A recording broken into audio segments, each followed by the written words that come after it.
भारत की इस पवित्र धरती पर जब जब धर्म संकट में पड़ा है, जब जब अहंकार और अन्याय ने मानवता को दबाने की कोशिश की है, तब तब स्वयं भगवान ने अवतार लेकर अपने भक्तों की रक्षा की है।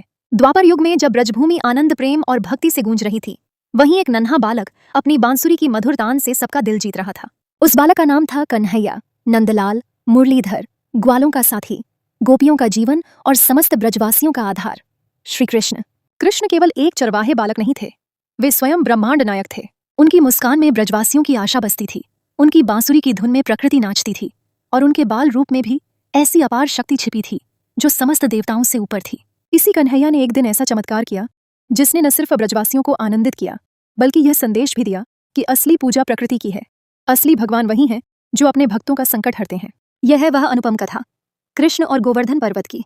ब्रजभूमि में एक परंपरा थी कि हर वर्ष इंद्रदेव की पूजा की जाती थी। लोग मानते थे कि इंद्र ही वर्षा करके उनकी फसलों को बचाते हैं।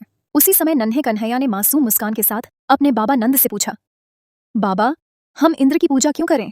हमारी गायों को तो गोवर्धन पर्वत घास देता है, हमारी धरती हमें अन्न देती है, नदी हमें जल देती है, तो हमें पूजा करनी चाहिए अपने गोवर्धन पर्वत की, अपनी धरती की, अपनी प्रकृति की।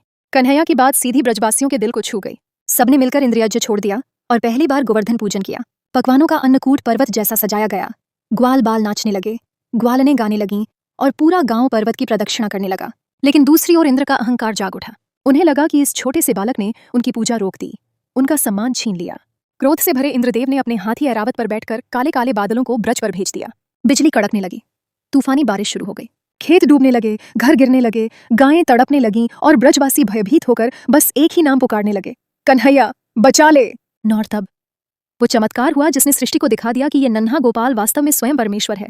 कृष्ण ने मुस्कुराते हुए अपनी नन्ही सी अंगुली उठाई और एक ही पल में पूरा गोवर्धन पर्वत उठा लिया। पर्वत एक विशाल छत्र की तरह आकाश में खड़ा हो गया।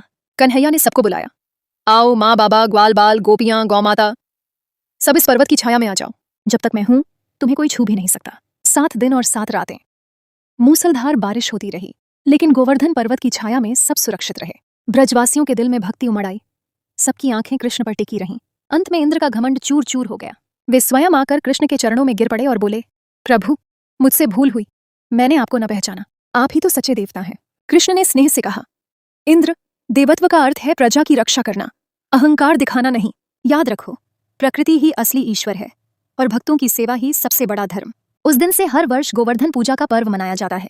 दीपावली के अगले दिन जब लोग अन्नकूट का भोग लगाते हैं तो वे यह स्मरण करते हैं कि जिसने अपनी छोटी अंगुली पर गोवर्धन उठा लिया, वही आज भी अपने भक्तों का हर बोझ उठाते हैं। इस कथा से हमें यही शिक्षा मिलती है कि भगवान केवल मंदिरों में नहीं बल्कि प्रकृति में भी हैं।